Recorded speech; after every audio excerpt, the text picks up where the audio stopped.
It happened over something small, like these things always do. Megan was stirring her tea, clinking the spoon louder than necessary, and I simply said, "You might want to use honey instead of sugar. It's better for your throat." She didn't look at me, just rolled her eyes like I'd interrupted a board meeting, not offered a simple thought at her kitchen table. It wasn't the first time she'd done it, not even the 10th, but something about this one stuck. Maybe because the morning light hit her face just right, and I saw her without her mask, without the polite smile, the forced tone, the pretending. For just a second, she didn't see me as her husband's mother or even a person worth acknowledging. I was background noise. I folded my hands on the table and said nothing more. Josh wasn't in the room. He was always upstairs these days, either hunched over spreadsheets or headphones in. He worked in tech now, which meant he rarely looked up unless the Wi-Fi stopped. Megan had started calling the shots around here long before I moved in, but at least back then she used to fake kindness. Now she didn't bother. I lived in the downstairs room. They called it the guest suite, though it barely passed for one. No closet, a twin bed that creaked if you shifted your weight, a half bath that always smelled faintly of mildew. But I kept it tidy. I never left dishes in the sink. I cleaned their fridge when it needed it and folded their laundry when it piled too high. After James died, I didn't want to be alone. The silence of that house was too big. Josh offered, or rather Megan did, standing with a glass of wine in hand after the funeral and saying, "You should move in, we've got space." I should have asked, what kind of space? They'd just bought this place, a modern 4-bedroom in a sterile subdivision outside Asheville. They needed help with the down payment. I offered the remainder of my late husband's insurance, $130,000, plus another $20,000 from savings. Josh hesitated. Megan didn't. She hugged me and said, "You'll always have your place with us." We filed the papers together. The deed had my name next to Josh's. Megan didn't ask why. She probably assumed I wanted security, not leverage. I didn't move in to meddle. I brought just one trunk and a framed photo of James. I stayed quiet. I offered help. I gave them privacy, but something shifted once the walls stopped echoing. Once the place was painted, and they got comfortable. At first, it was little things. Megan laughed at my soap choices. She sighed when I didn't understand the smart thermostat. Then came the exclusions. Family dinner, where I wasn't called, conversations that paused when I entered the room, laundry loads left on the couch, just long enough for me to fold them. She never said anything cruel outright, but the silence was louder than words. This morning was worse. Not just because of the eye roll, but because of the look that followed it. A glance that said, "You don't belong here. Not anymore." Megan stood and took her tea without a word. Her heels clicked down the hallway like punctuation marks to an argument I never joined. I stared at the empty table for a long moment before getting up. My knees protested, as they always did, but I moved slow and steady, out of habit more than comfort. The kitchen window caught the morning light. Outside, the backyard sat untouched, perfect sod, artificial planters, not a real herb or blossom in sight. James would have hated it. I made myself tea, careful not to let the kettle whistle. I drank it standing up. I wasn't welcome to linger. Later that afternoon, I walked to the mail slot near the community center, an effort that cost me 30 minutes round trip, but I needed air. I needed to feel the world existed beyond the controlled temperature of Megan's house. On the walk back, I paused by the driveway, adjusting the weight of my purse against my shoulder. A silver SUV pulled in. Megan was behind the wheel, sunglasses on, hair perfect, jaw tight. She didn't smile, just lowered the window halfway and said, "You're okay to take the trash bins out, right?" I nodded. "Thanks," she said flatly, and rolled the window back up before I could answer. That night, over dinner, they didn't speak to me. I roasted chicken. Josh thanked me, but never looked up. Megan picked at her salad and spent the meal texting under the table. At one point, I asked how her sister's wedding planning was going. She looked up, blinked, and said, "It's fine." Then she rolled her eyes again, smaller this time, controlled, like it was muscle memory. I excused myself quietly and returned to my room. There, I opened my suitcase, the same one I brought a year ago. At the very bottom, beneath old greeting cards and James's faded polo shirt, was the folder, red, worn at the edges. Inside, The deed. Still signed. Still binding. Still mine. I didn't do anything yet. Didn't text a lawyer or pull up real estate listings. I just held the folder for a few minutes, feeling the weight of it. It wasn't revenge I wanted. It was recognition. A single moment where someone remembered that I mattered, not as a placeholder, or a maid, or a faded portrait of the past. Just as me. That night I went to bed early. I didn't cry.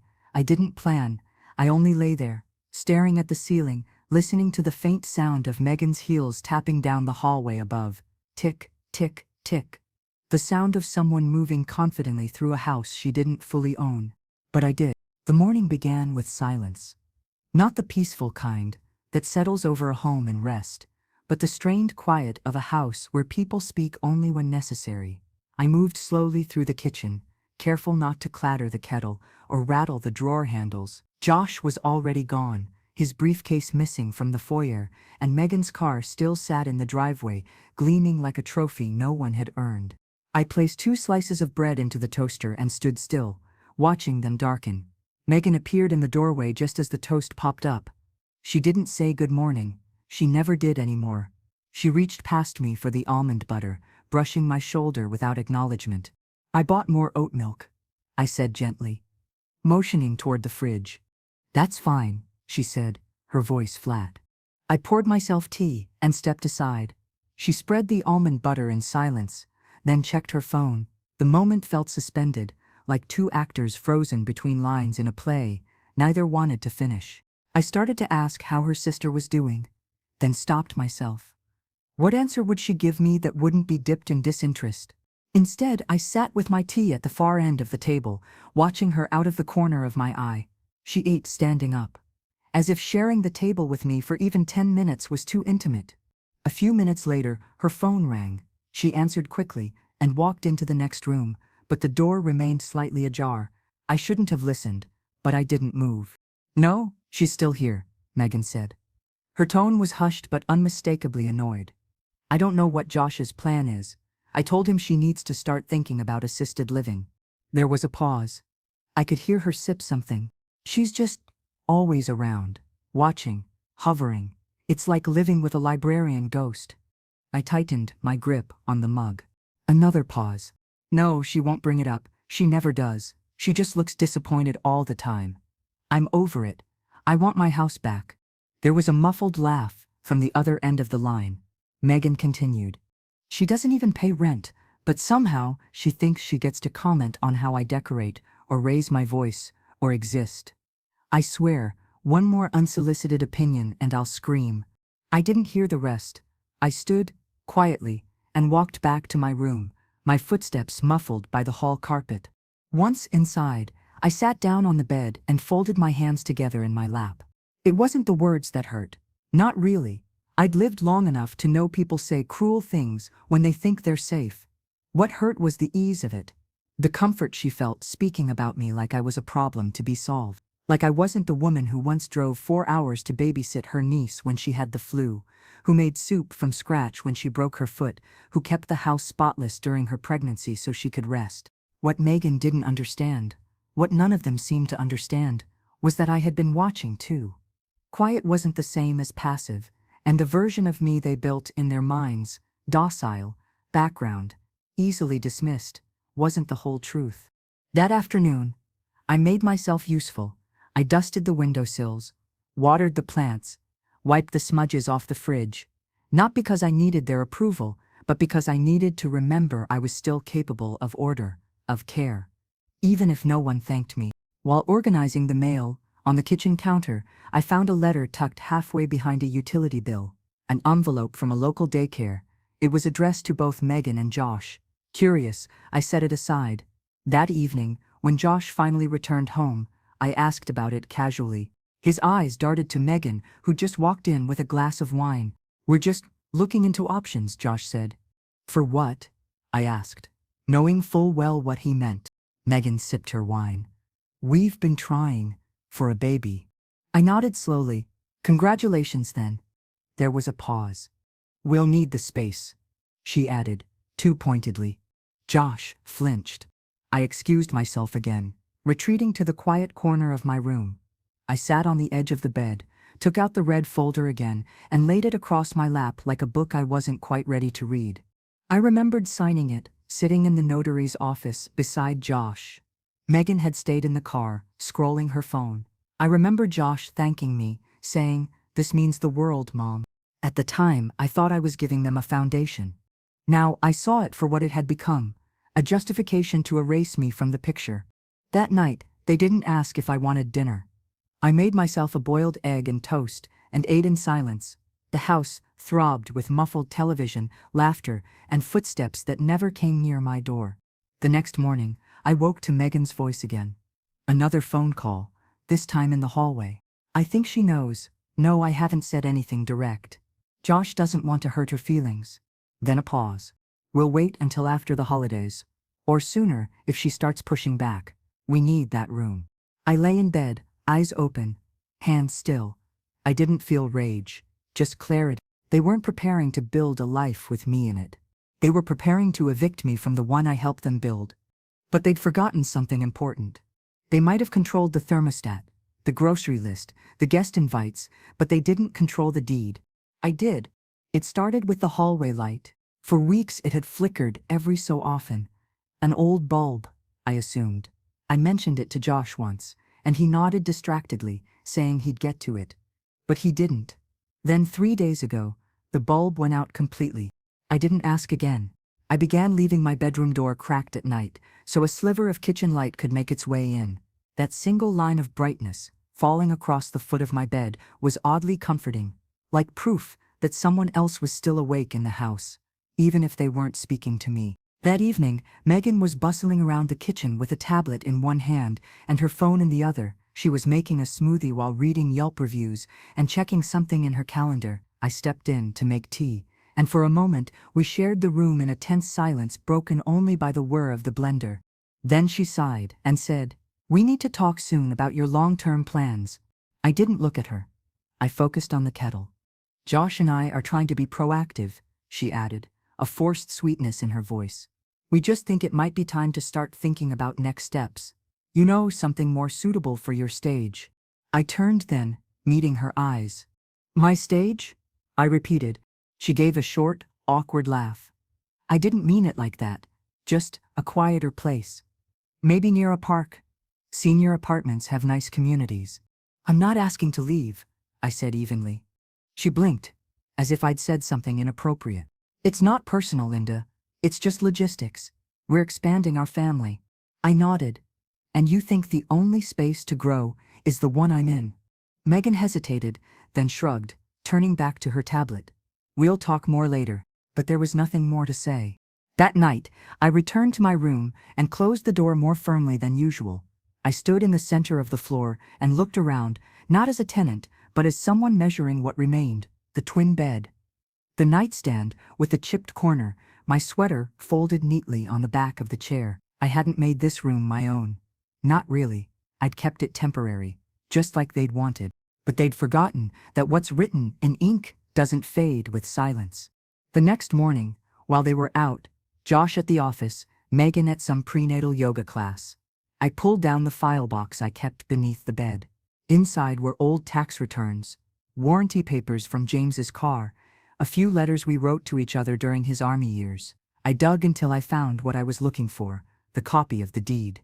My name, printed next to Josh's 49% ownership, signed, witnessed, notarized. It wasn't about money. It was about being written off. I placed the copy into a manila envelope and tucked it into my handbag. Then I changed clothes and called for a cab. I didn't want to risk asking Megan to borrow the car or explain anything to Josh. Not yet. The cab took me downtown to a law office, tucked between a bakery and an old post office. I hadn't made an appointment.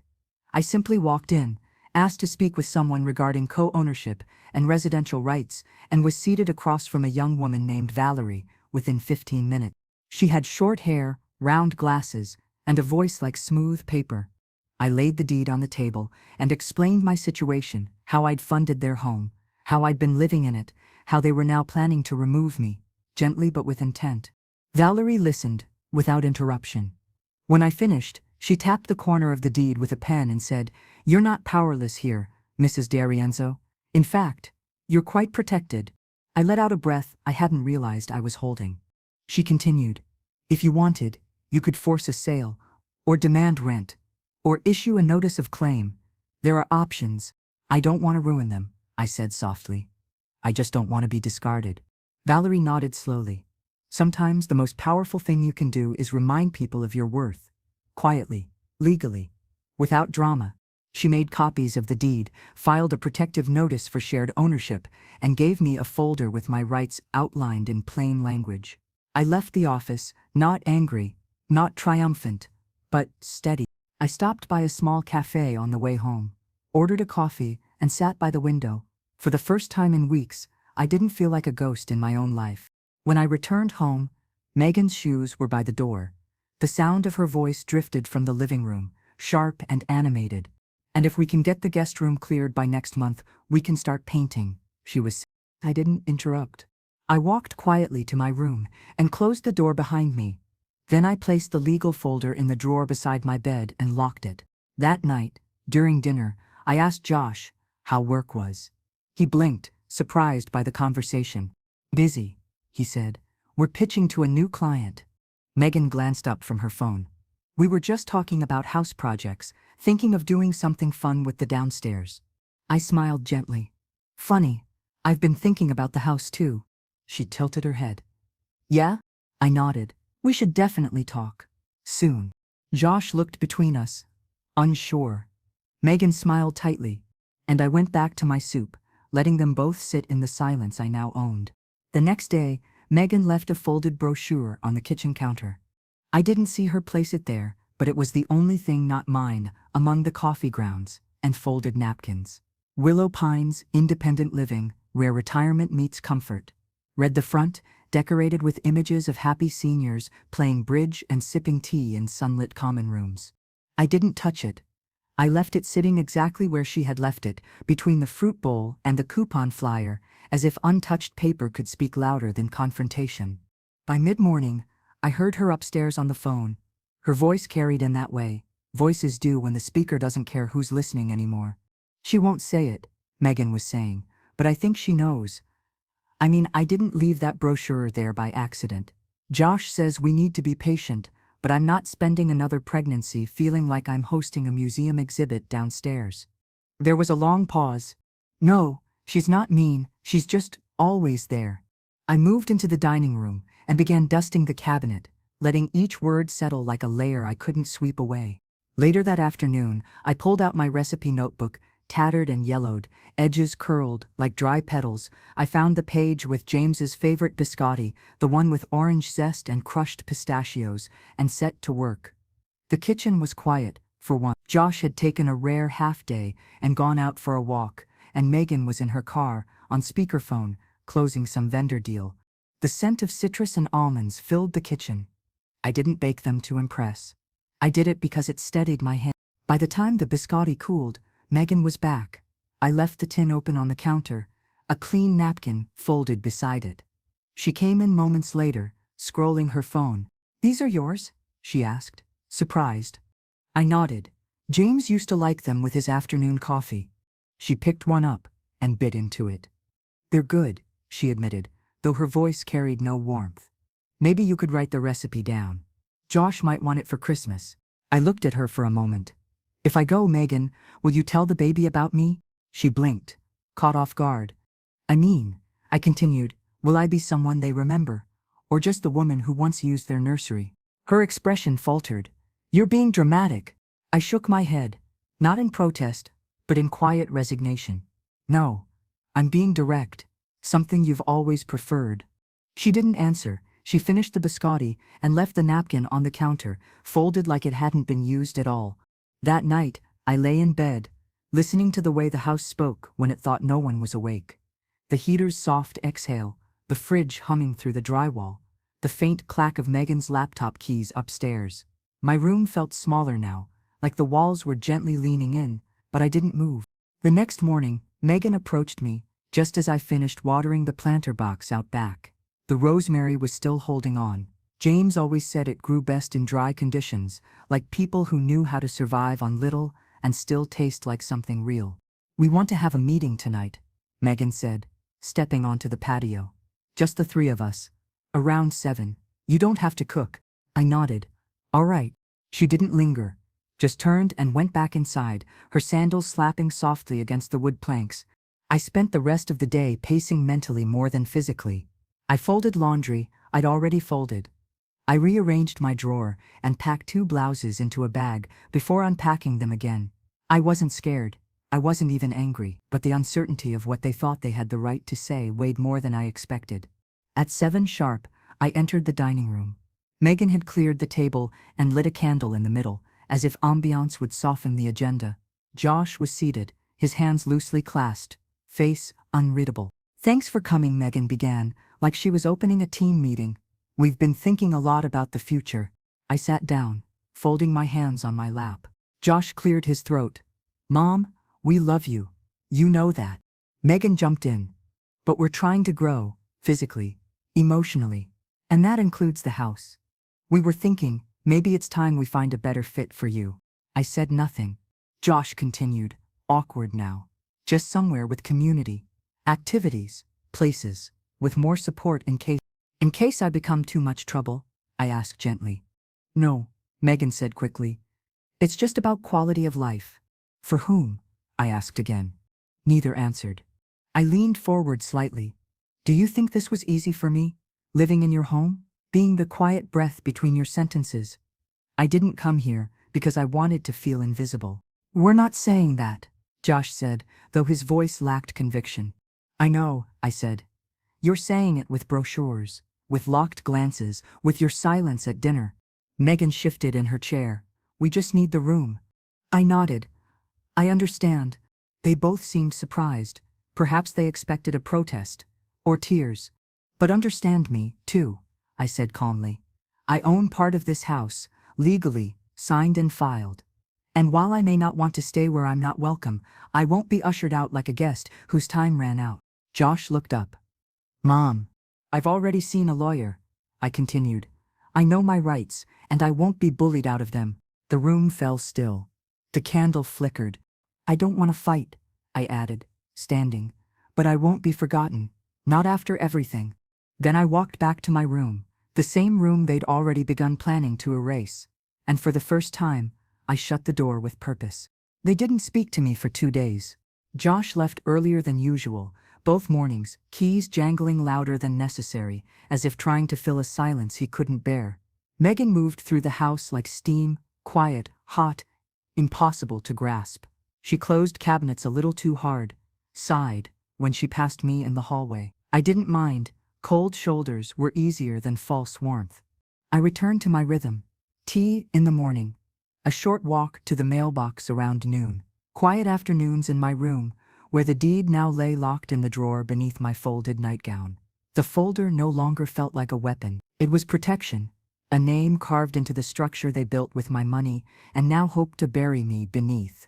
I overheard them whispering again on the 3rd night. The laundry room shares a vent with the downstairs hall, and sound moves strangely through ductwork. Megan's voice reached me first, clipped and hushed. She said she's not staying, but she's not leaving either. I don't get it, Josh responded. Lower. She's just trying to buy time. She'll back down, eventually. That was the part that stung. Not the whispering, but the assumption that I would soften, that I would fold. They still didn't understand me. That evening, I cooked dinner without being asked. I didn't do it for them. I needed the structure. I browned onions, seared rosemary chicken, boiled potatoes, the kitchen filled with a smell that reminded me of Sundays long ago, back when Josh ran into the house, still wearing cleats, and James wiped his forehead with a folded napkin before sitting down. Josh came down late, pausing at the threshold when he saw the food on the table. You didn't have to, he said. I know, I replied, setting down the silverware. He sat. Megan didn't. She was still upstairs. For a few minutes, we ate in silence. The air hung thick with unspoken memories and new disappointments. Halfway through the meal, Josh set down his fork and rubbed his temple. I don't know how it got this bad, he murmured. You stopped seeing me, I said. He looked up. Not just as your mother, I added, but as a person. Josh's shoulders fell.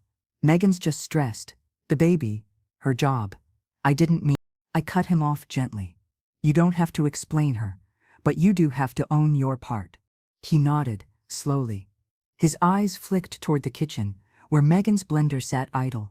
I know this isn't fair to you, but things feel complicated. They only feel that way, I said, because you've spent a year pretending I'm not here. We finished eating, and he took his plate to the sink, without another word. The next morning, Megan was in the living room, curled on the couch with a throw blanket and a laptop open on her knees. She looked up when I entered, eyes tired but sharper than usual. Josh told me about your talk. I nodded. She closed the laptop slowly. You really spoke to a lawyer? I did. She didn't move. And you'll fight us? If we try to move forward? I won't fight, I said, but I won't disappear either. Her jaw tightened. We weren't trying to make you disappear. You left a brochure on the counter, I reminded her. You locked the upstairs thermostat. You called me a ghost when you thought I couldn't hear. Megan's eyes narrowed, a flicker of defensiveness surfacing before she swallowed it back down. She folded the blanket around her arms, more armor than comfort. I didn't know how to live with someone who doesn't take up space, but still fills every room. That says more about you than me, I replied. She looked away. Later that afternoon, I found her in the kitchen again. She'd baked cookies, her first batch in months. The counters were dusted with flour, and the sink was stacked with mixing bowls. I left some out for you, she said, not quite meeting my eyes. I took one. It was too sweet, underbaked, but I ate it without comment. She leaned against the counter, arms crossed. Do you ever regret giving us the money? I didn't answer right away. I looked at her face, not the tight expression she wore in arguments, but the quieter version, the one that emerged when her voice lowered. I regret giving it without understanding what I'd be trading for it. She nodded once. We were desperate. I told Josh it was the only way we'd get the house. And you got it, I said softly. Now you're trying to get rid of what came with it. Megan exhaled slowly, like she was releasing something heavy. I don't hate you. You know. I know, I said, but you don't respect me either. The next morning, I received an envelope under my door. No name, just a folded note. Inside was a single sentence in Megan's handwriting. If you stay, it has to be different. I sat with that line all day. I didn't respond, but I didn't pack either. That evening, I moved my chair from the back corner of the living room to the window facing the street. I opened the blinds just enough to let in the evening light and sat down with a fresh cup of tea. I didn't hide in my room. I didn't wait to be spoken to. I sat where I could be seen. And when Megan came down the stairs, she saw me. She looked once, paused, then walked past without a word. But she saw me. That was enough for now. It was the scent that struck me first. Fresh paint, sharp, chemical, unmistakable, wafted down the hall before I even reached the door. My room. My feet slowed, but I kept walking, drawn by some instinct older than dignity. The door was open, light spilled in across the carpet, and Megan stood in the middle of the room, holding a paint roller in one hand and her phone in the other. She looked up like she'd been caught in something intimate, but there was no apology in her face. Oh, she said flatly. I didn't know you were back. I looked around. The bed had been pushed into the corner. My nightstand was missing. The curtains, my old lace ones, were gone, replaced with a sheer blue pair that matched nothing else. You're painting, I said, voice steady. She nodded, brushing a stray hair from her cheek. We talked about it, remember? The baby. We were going to need the space. I stepped inside. The closet door was ajar, and I could see a stack of cardboard boxes labeled nursery supplies in Megan's careful handwriting. I wasn't told you'd be starting today, I said. Megan returned to her phone. We had a gap in the contractor's schedule. Figured we should move while we can. Timing's never perfect. A plastic sheet lay crumpled near the door, half pulled away. My slippers, brown ones with worn soles, sat beside it, quietly exiled. I bent to pick them up. One had a streak of paint across the toe. You didn't ask, I said quietly. Megan exhaled, setting the roller down in the tray. I thought we were moving forward. You said you weren't going to fight us. I'm not fighting, I replied. But I still live here. That hasn't changed. She crossed her arms. You've made it clear you don't want to stay. I've made it clear I won't be pushed. Megan looked past me, her gaze fixed on something beyond the moment. Maybe the future she was trying to carve with a roller and a coat of pastel paint. We thought you'd be packed by now, she said. Josh assumed you'd go quietly. I'm not something to be packed, I said. And I don't vanish on assumption. There was a long pause. Then she turned away, mumbling, we'll find another time. But the damage was done. I went back to the kitchen, placed the slippers beside the back door, and sat at the small breakfast table. My tea was cold. I drank it anyway. Josh came home late that evening. I heard the front door open, the soft murmur of their voices upstairs, then a door closed, firmer than necessary. I didn't need to hear the words. I'd lived too long to mistake tone for content. Around 9, there was a soft knock on my door. I opened it to find Josh standing there, hands in his pockets, the same way he used to when he was 10 and trying to hide a scraped elbow. She didn't mean anything by it, he started. She never does, I replied. He nodded slowly. We just got ahead of ourselves. I let the silence answer him. Finally, he said, would you be willing to talk to someone about next steps? I already did, I said. She gave me options. I chose to wait.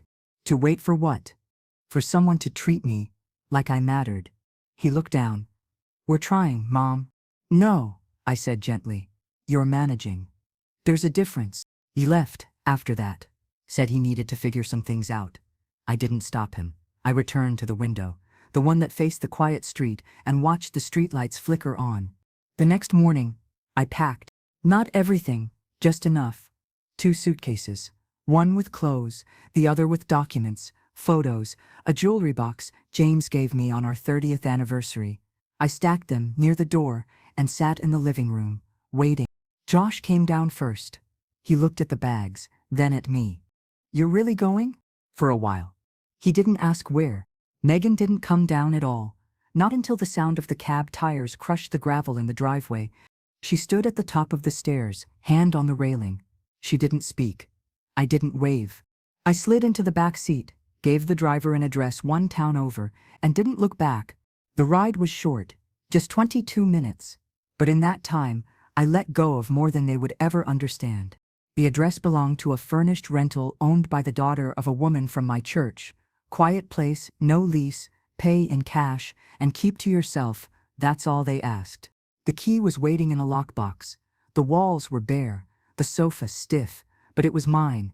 No brochures, no whispers, no paint without warning. That night, I slept with the deed folder on the nightstand beside me, not because I feared they'd come for it, but because it reminded me I'd left on my own terms. I wasn't waiting for them to throw me out anymore. I had rolled away quietly, but deliberately, with what mattered most. The rental house had no pictures on the walls, no books on the shelves, no scent in the air except the faint trace of lemon cleaner left behind by whoever vacuumed before I arrived. It didn't feel like home, but it didn't feel like a place where I had to keep my voice down, either. I didn't bring much with me. A small box of mementos, 2 worn sweaters, a mug with a chip on the lip, the one James had used every morning for decades. When I unpacked it, I placed it on the counter like it belonged there, though there wasn't a single other thing in the kitchen that carried meaning. I spent that first evening in silence, sitting on the unfamiliar sofa, listening to the tick of a clock I hadn't noticed earlier. It echoed in a way that reminded me of old waiting rooms, the kind where the magazines are outdated and the air smells of worry. But even that felt better than being under someone's roof, with a countdown on my presence. The following morning, I took a walk. The neighborhood was quiet, just one long road lined with tired bungalows and the occasional blooming azalea. A few driveways had cracked pavement. Most mailboxes leaned a little. There was comfort in that. Imperfection that no one was rushing to erase. I stopped at a corner cafe that had only 2 tables inside and a woman named Connie behind the counter who called everyone Han, whether she knew them or not. I ordered plain coffee and sat by the window. That's where I noticed the notice board. It hung crooked on the wall next to the exit. A mishmash of things: dog walkers, lawn services, piano lessons, a grief support group, flyer with a peeled corner. But one note caught my eye. A handwritten index card. Need help organizing papers? Light errands, I'm quick, kind, and good with details. I don't know why I took the number, maybe because I had papers that still needed sorting, or maybe because after all the noise at Josh and Megan's house, I realized I wanted to hear a voice that didn't speak to me like I was the problem. Back at the rental, I called the number. A young woman answered, her voice soft but alert. Emma, speaking. I introduced myself. I explained I wasn't frail or ill, just reorganizing my life. There was a pause, then a smile in her voice. Would tomorrow morning work? I live nearby. She arrived the next day. Right on time, late 20s, bright scarf, a canvas bag slung over her shoulder. She wore no makeup, and asked if I wanted her to take off her shoes before entering. I liked her already. We sat at the table with the red folder between us. I don't need legal advice, I said. Just order. Emma nodded. We'll sort it into 3 piles, legal, financial, personal. I brought labels. She didn't ask questions. She didn't need answers to.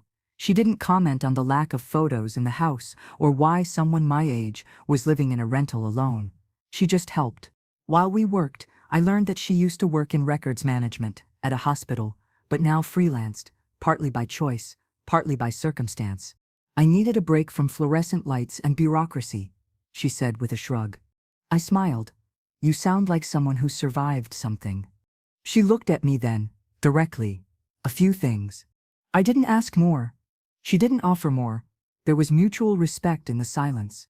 By noon, my folder was neatly categorized, 3 clean stacks labeled and sealed. She was packing up when I asked, would you be open to coming back next week? She smiled, tucking her scarf into her coat. I'd like that. That evening, as the light turned gold and fell across the bare floor, I sat with the folder again, not to sort it, not to plan, just to hold it, to remember that this wasn't just paperwork. It was proof I still had agency, that I wasn't someone they could edit out. 2 days later, Josh called. I didn't answer the first time, or the second, but on the third, I picked up. Mom? His voice was uncertain, like he was stepping onto a frozen lake, unsure if it would hold. I'm here, I said. A beat of silence.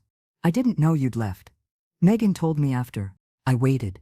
I looked for your things. You took almost nothing. I took what I needed. Another pause. I found the deed folder in your drawer, the copy. I didn't hide it. He let out a breath. I didn't know you'd really go. You never thought I'd stay. He was quiet. Then, we miss you. No, I said gently. You miss what I gave, not who I was. He didn't argue. I'm not coming back, Josh. Not the way things were. I gave you a home. You turned it into a house with rules I didn't write. I didn't mean to. I know, I said. But meaning and doing are different things. He didn't call again that night. I didn't expect him to. But I slept, better than I had in weeks. Josh showed up on a Thursday morning, unannounced. I was watering the rosemary out front, using a tin can I'd saved from last week's soup. The air was still cool, sun just beginning to warm the concrete path. I heard the crunch of gravel under slow tires, then the familiar thud of a car door that didn't quite close right, unless you gave it a second push. When I turned, there he was, standing beside the rental's gate, hands in his pockets, wearing the same beige jacket he'd owned since college. He didn't wave, just nodded once, as if asking permission to step closer. You found it, I said. He walked toward me, eyes down, scanning the little yard as if it might tell him something about my life here. You didn't leave a forwarding address, he said. Megan found it on an old check stub. I didn't correct him. I'd left it there on purpose. Josh shifted his weight. I just wanted to see how you were doing. I set the can down by the base of the rosemary and wiped my palms on my sweater. I'm managing. His eyes met mine then. They were the same eyes that once lit up when I picked him up from school or found his lost backpack. But now they carried something else, something dulled. Can I come in? He asked. I paused before opening the screen door. If you're here to explain Megan's choices, don't. I've already heard them. He followed me, inside. The rental was exactly as I left it, uncluttered, faintly floral from yesterday's candle, tea mug still drying by the sink. He stood just inside the doorway, like he didn't quite belong. You can sit, I offered. He lowered himself onto the sofa, hands resting on his knees, his shoulders hunched in a way I recognized from childhood. His posture when he was about to admit to something. "I didn't stop her," he said. "That's what I keep thinking. Not that she tried to take over or turn the house into something it wasn't, but that I didn't stop her from doing it." I sat across from him. "You let her believe I was temporary." "I let myself believe it too," he whispered. The weight of his words settled between us. "I don't hate you, Josh," I said, "but I needed you to notice what I was becoming in that house. A ghost in the home I helped you build." He looked up. "You did more than help." "I gave what I had left," I said. "And I would have stayed if I had been seen." He reached into his coat and pulled out an envelope. Carefully folded. "I brought this," he said. "It's a letter from the lawyer about the title. I wanted you to have a fresh copy. I didn't know if yours got left behind." I took it, sliding it gently into my lap. "It didn't. But thank you. I also came to ask," he said hesitantly, "if you'd be willing to talk about next steps. Not returning, but maybe sharing what comes next. For the baby." I met his gaze. "Why now?" He didn't blink. "Because Megan and I started arguing about it, and for once I realized I didn't want to win the argument. I wanted to do the right thing." Silence stretched again. "You know," I said softly, "I don't need to be part of your child's life out of guilt." He nodded. "But if I'm invited," I added, "with honesty, with room to belong, then I'll come." Josh's face shifted, then not into a smile, but into something softer. Something like relief. He nodded again, this time slower. We sat there a while longer. He told me the baby was due in April, that they hadn't picked a name yet, that Megan's mother would be staying with them for the first 2 weeks, but after that he didn't know who to lean on. "I'm not asking for anything now," he said, "but maybe later, if you're willing, we can talk again." I rose, walked to the stove, and put the kettle on. "You can stay for tea," I said. He smiled faintly. "I'd like that." I poured water over the loose chamomile I kept in a jar by the sink and handed him one of the mismatched mugs the rental came with. "I miss your biscotti," he said, holding the mug. I didn't smile, but I didn't look away. "Then you'll need to come back," I said. "With notice," he nodded, sipping carefully. When he left an hour later, he turned at the gate. "I'm glad you're okay," he said. I watched him go. I didn't cry. I didn't plan my return. But I did open the envelope he left. And I slid it in with the rest of the papers, stacked, labeled. The letter arrived on a Wednesday. I wasn't expecting anything. Certainly not a thick envelope addressed in Megan's looping handwriting. There was no return address, just a single line beneath my name, Linda D'Arienzo, CO Crestwood Lane.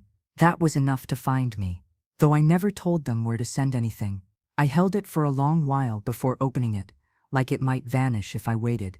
The first page was a typed note. Formal, strangely careful. "Linda, I know we've said too much and also not enough. Josh told me he visited. I wasn't ready to speak then. Maybe I'm still not, but I'm trying to be better at saying what I mean before it's too late." It went on for a full page, then a second. Descriptions of the baby's first kicks. A moment Megan had panicked during a prenatal appointment, and Josh had calmly placed his hand on her shoulder. How he reminded her of me then. How she hated that realization at first, and then missed it. "You scared me, you know, not in a threatening way, in the way people are scared of being seen. You lived in our home like a mirror. I didn't ask for, and I didn't like what I saw in my own reflection." That line stopped me. I set the pages down on the table and stared at the kettle. Not boiling, not whistling. The silence in the house was a kind one. No thudding footsteps overhead, no whispering in the hall. Megan had enclosed a small photo in the envelope. A sonogram image with the name Baby D'Arienzo scrawled in marker along the corner. Below it, a note. "Due April 11. We'd like you to be there." No promises, no forced apologies, just the first real invitation since I'd walked away. The next day, Emma came by for our usual session. We didn't work on the papers this time. I made us lunch. Simple egg salad on cracked wheat, slices of pear, chamomile tea, steeped in a pot, I found at the thrift store down the block. She noticed the envelope on the counter. "Looks important," she said. "It is." She waited. She never pushed. "I think I'm being invited back into a life I didn't think they wanted me in anymore." Emma tilted her head. "Do you want that?" I don't want to disappear, I said, but I don't want to return on their terms. You already left once, she said gently. You know how to leave. Now you get to decide how to show up. I folded the letter and placed it back in the envelope. That night, I pulled the red folder from the bottom drawer again. It had grown over the weeks, copies of statements, handwritten notes from Emma, revised ownership agreements that Valerie the lawyer had drafted on my behalf. I'd built it quietly, layer by layer, the way some people build escape plans or emergency kits, except mine wasn't for leaving anymore. It was for deciding how I'd stay. Friday came, with rain. I took it as a sign. I packed a small bag. Not like before, no long-term planning, no rolled-up sweaters or backup nightgowns, just a few essentials, the red folder and a jar of biscotti I'd baked the night before. Pistachio and orange zest. I wasn't going to their home to make a point. I was going as myself. Josh answered the door with a look that held both surprise and relief. He stepped aside without speaking. Inside, the house was the same, and yet entirely different. A fresh coat of paint lined the hallway, the color of fog, softer than the pastels Megan had once chosen. The room I used to stay in no longer existed. Where the bed once stood, there was now a bassinet. Bookshelves held baby care manuals and knitted toys. The windows wore gauzy curtains that danced in the breeze. Megan stood by the dining table, one hand resting over her belly. She looked tired in the way expectant mothers do, gently frayed but holding steady. I set the jar on the table. For you, I said. She ran her hand over the lid before lifting it and breathing in. They smell like your kitchen, she said. I nodded. Josh pulled out a chair for me, and we all sat. No speeches, no lists of regrets, just the three of us and the sound of rain softening against the windows. Megan placed the sonogram on the table. It was the same one from the envelope, but here, now, it felt more than printed plastic. It was an invitation to remember that life keeps moving, even when it breaks us along the way. We don't know what we're doing, Megan said suddenly. With the baby, with this. But I don't want to raise a child who only knows you through stories. I don't want to be a ghost, I replied. She looked up. Then don't be. I reached into my bag and slid the red folder across the table. I don't need to live here, I said. But I still own part of this house. And I'm not signing that away. What I will do is share on my terms. Josh nodded slowly. Megan touched the folder but didn't open it. That's fair, she said. We sat like that for a while. Then I asked if I could feel the baby kick. Megan smiled, placed my hand over her belly, and whispered, "Wait." A moment passed. Then, the smallest flutter. And I stayed. The next visit wasn't planned, but it felt necessary. It was a week after I touched Megan's belly and felt that first, unmistakable flutter of life. Proof that time didn't stop just because I had paused. The days since had passed slowly at the rental. I made tea. I read the paper. I folded dish towels in neat, even thirds. But something had shifted in me. Subtle, like the click of a door once thought jammed suddenly giving way. I didn't want to move back in. That part was certain. But I also no longer wanted to orbit their lives like a distant star, invited only when it was convenient. So when Megan texted to say they'd cleaned out the closet in the spare room, not the nursery, just space for you to sit if you ever want to rest, I said yes. I didn't ask what was in the room before. I simply said I'd be by the next afternoon. When I arrived, the sun was soft behind the clouds, casting a light that made the sidewalks glow faintly. I wore my blue cardigan, the one James once said made me look like I kept secrets, in the sleeves. I brought no bag, no tin of cookies, no folder of legal weight. I brought only myself. Josh opened the door this time with a quiet nod and stepped aside, letting me pass through like I hadn't once lived inside these walls. I paused in the entryway, not out of hesitation but instinct, checking for the tone of a house, the way some people check the weather. It was quieter than I remembered. Not hushed like avoidance, but calmer. Josh led me past the living room and down the hall to the room that used to be mine. The door was open. The furniture was new. A small armchair by the window. A narrow writing desk with no clutter. The closet had only a few hangers and an extra blanket folded on the shelf. A lamp with a warm, amber shade cast a golden circle across the floor. Megan stood by the window, arms folded across her middle, not defensive but thoughtful. I thought this room needed to remember how to hold space, she said. I took a slow breath and stepped inside. The chair was comfortable, not plush, not fragile, just something steady to sit in. I ran my hand over the desk. No perfume in the drawer? I asked lightly. Megan smiled a little. Not anymore. I sat down and crossed my hands in my lap. Megan sat on the edge of the bed and looked at me without flinching. I didn't understand it before, she said. How a house can feel haunted even when everyone's alive. I do, I replied. She nodded slowly. I used to feel you judging me, she admitted. Every time I raised my voice or bought something that didn't feel practical. I wasn't judging, I said. I was grieving, quietly. For James? I looked toward the window. For a version of family I thought I had. Josh came in then, holding a tray with tea and 3 cups. He set it down on the desk and sat on the floor near Megan's feet, like he used to do as a boy when we'd host family dinners and run out of chairs.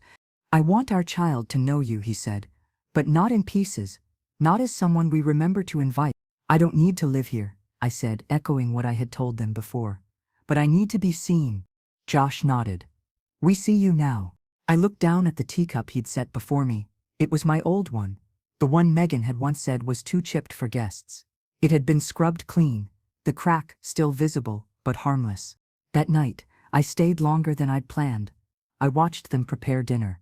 I offered to slice the bread and was accepted without ceremony. Megan played soft music from her phone, nothing lyrical, just soft piano notes that left space for conversation. As I sat in the corner chair of the old guest room with a blanket draped over my knees, I realized I didn't need to reclaim space anymore. I'd already done that. Not with anger, not with a lawyer, but with boundaries and grace. With walking away and returning on my feet, not on theirs. The house didn't feel like mine. But I no longer felt like I didn't belong. When I stood to leave, Megan walked me to the door. She didn't reach for a hug. I didn't offer one. But she held the door open gently and said, next time, stay for lunch. I might, I said. And I might bring biscotti. She smiled. I'll clear a shelf, she replied. A month passed, then another. I didn't rush back into their lives, and they didn't try to rewrite history too quickly. We were cautious. Each step forward weighted with the memory of all we didn't say when it would have been easier. But that was how real repair worked. It didn't arrive with grand gestures or perfect timing. It crept in quietly, like a sunbeam finding a crack in a closed curtain. I visited every other Sunday now. I always brought something small, a casserole, a newspaper clipping, a half loaf of olive bread from the bakery 2 blocks from the rental. I never stayed the night. But I never left early either. The baby was due any day now. Megan had grown slower, softer in her movements. She wasn't warm exactly, but she had stopped guarding the edges of her voice. Josh was gentler too, less concerned with being right, more present. One afternoon, I brought over a photo album I'd found while reorganizing a shelf. Inside were pictures of Josh as a baby, chubby arms, dirt-smeared cheeks, a gap-toothed grin in a plastic kiddie pool. Megan sat beside me on the couch, while Josh leaned against the kitchen counter, a dish towel in one hand. He looks like you in this one, Megan said, pointing to a photo of toddler Josh scowling at a spilled bowl of spaghetti. He was always dramatic, I replied.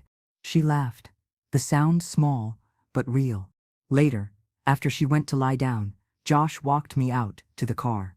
She's scared, he said, but she's trying. I looked at him. So are you. He leaned on the door frame. I don't know what we're doing, Mom. You're building something. You just forgot the foundation for a while. Josh reached into his back pocket and pulled out a folded paper, creased soft at the corners. He handed it to me. It's the deed paperwork. We filed the amendment you sent. You're now listed as primary co-owner. I stared at the page for a long moment. You didn't have to. I did, he said. It was always yours too. I folded the paper, tucked it in my purse, and nodded. It wasn't about the house anymore. It never really had been. It was about place, voice, legacy. A week later, I got the call. Water broke. We're headed in, Josh said quickly. Megan asked if you'd meet us at the hospital. I paused. She asked? She did. I changed slowly, deliberately. A fresh blouse, the blue cardigan, my nicest flats. I grabbed the red folder, not out of necessity, but ritual. Then I tucked it away and slid the biscotti tin into my bag instead. The hospital was 30 minutes away. When I arrived, the air was thick with the energy only hospitals carry. Too many lights, too much movement, and yet an overwhelming stillness in every waiting room. Josh met me in the lobby, face pale but steady. She's doing well.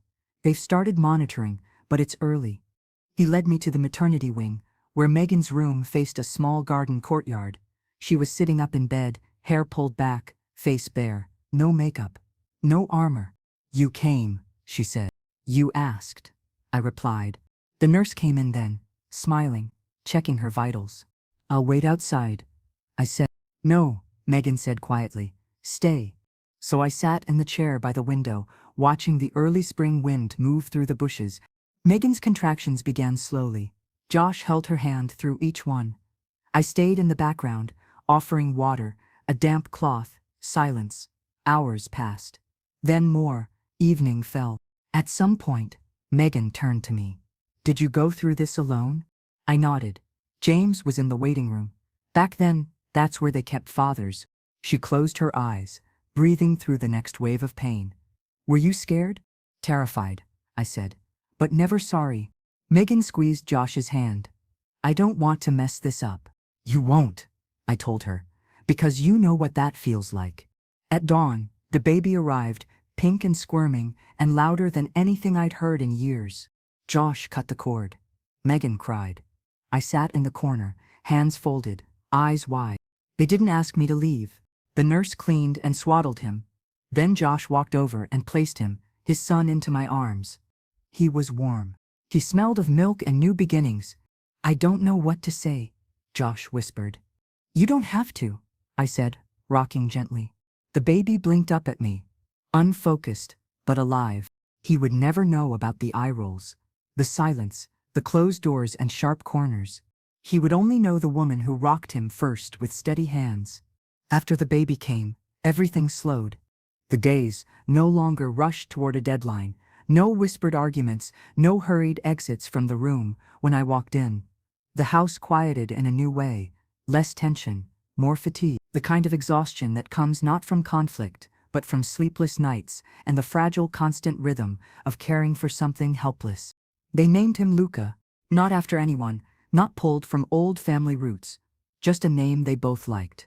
But still, when I first whispered it aloud, I felt something shift in me, as if I had been waiting to call something by name for years, and only now had permission. I visited often, but never unannounced. Megan always texted, and I always replied. We had learned how to respect each other's space the hard way. The room I once slept in was now filled with pastel blankets and tiny socks. I never stepped inside unless asked, and yet the door was always open. Josh sometimes left me alone with Luca while they napped or caught up on errands. He'd bundle the baby into my arms, half joking about grandma training hours, but there was a softness in his voice, now that didn't exist before. Less performance, more trust. I didn't overstep. I didn't give advice unless it was asked.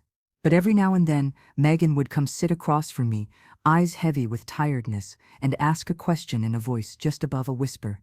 "How did you get him to sleep?" she once asked, rubbing her temple as Luca cried into the crook of her shoulder. I'd smile and answer, always gently, never with the smugness of someone who knows better. Just one mother passing along the map she once drew by trial and error. Megan had grown quieter in recent weeks. She still watched everything with the alertness of someone who'd spent her life performing under scrutiny, but there was something unguarded about her now. I caught her once humming to Luca while folding towels, not a lullaby, just an old melody, off-key, but steady. I didn't interrupt. I just listened from the hallway. One Sunday, I brought over a small wooden box. Inside were the keepsakes I'd once kept buried in drawers and closets. A pair of Josh's baby shoes, a hospital bracelet, a pressed flower. James had sent me in a letter when he was stationed in Germany. I laid them out carefully on the table. Josh picked up the shoes and turned them over in his hands. I forgot how small I was. "You still had big opinions," I said. Megan picked up the letter. "This is from James?" I nodded. He wrote every Sunday, never missed one. She ran her thumb across the faded ink, then looked up. Did he ever write to Josh? I paused. He did, but Josh was too young to understand. He kept them anyway. Josh looked surprised. Where are they? In the envelope beneath the letter, I said. They're yours now. He took the envelope with a kind of reverence. Not just for the paper, but for the silence that had filled the house since James died. It was the first time in years I'd spoken of my husband without the room folding in on itself. That night, I stayed for dinner. Luca fussed halfway through the meal, and Megan stood to take him, but Josh placed a hand on hers. Let her, he said, nodding toward me. I held Luca through the rest of dinner, rocking gently in the chair they had once planned to store in the garage. After dessert, Megan walked me to the car. She didn't say much, but just before I stepped inside, she placed her hand on my arm. I don't know what changed, she said, but I'm glad it did. I looked at her, really looked, and saw not the woman who rolled her eyes at my suggestions or pushed me toward the door, but someone who had broken and rebuilt herself under the weight of a new life. You changed, I said quietly, and so did I. The drive home was silent. No music, no calls, just the sound of tires moving across familiar roads.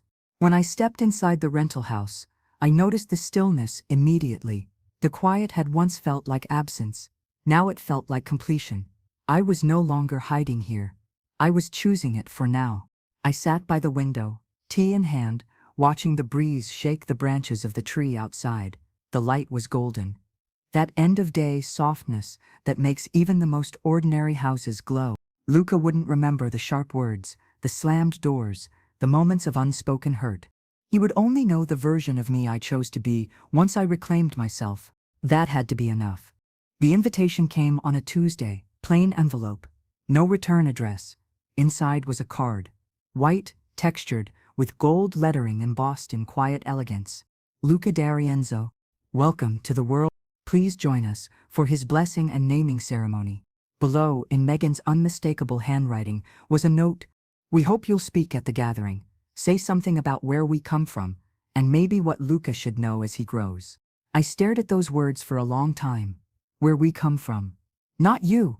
Not they, but I placed the card on the table beside the red folder. The folder still sat there, though I hadn't opened it in weeks.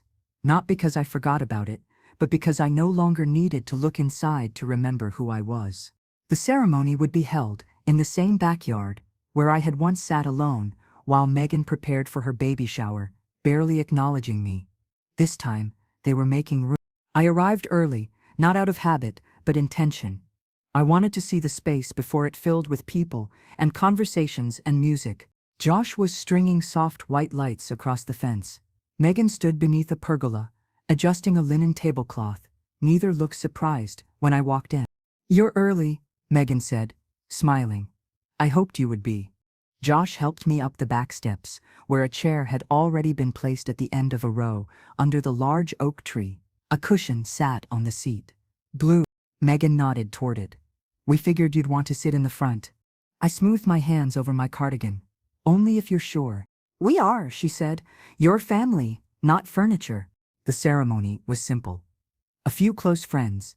The rabbi Megan grew up with a white cloth beneath the baby's feet.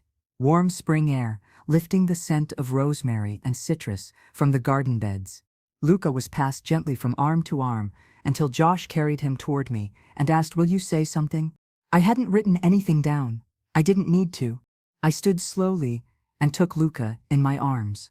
He was heavier now, more alert, his eyes wide and searching. I looked out over the small gathering, familiar faces, new ones. A community forming around this child, like stone walls stacked with care. When Luca's mother first met me, I began, we didn't always understand each other. We loved the same man in different ways. We both believed we were protecting him, and maybe, in our stubbornness, we forgot that love doesn't have to feel like war.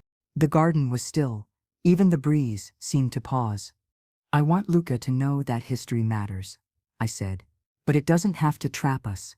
We get to choose which parts we carry, and which parts we build from. I looked down at him.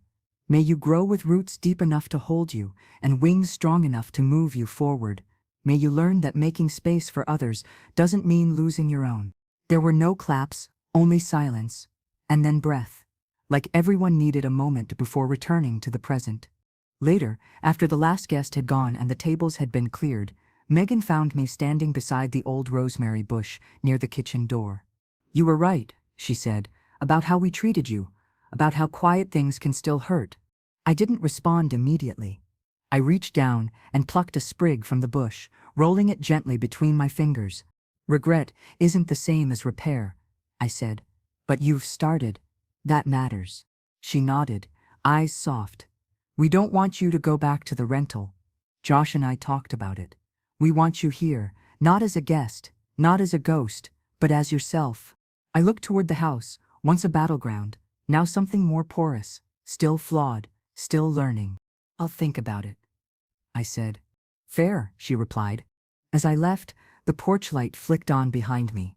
Not by accident, not out of obligation, just a light left on. That night, back in the rental, I sat at the small kitchen table, the red folder still unopened beside the card from the invitation. I didn't need to pack. I would take my time. But for the first time since James passed, I didn't feel like I was drifting. I had a place. Not because they gave it to me, but because I had claimed it. With silence, with steadiness, with truth. I had rolled away with the deed, but I had returned with more. Not power, not payback, but a name and a voice.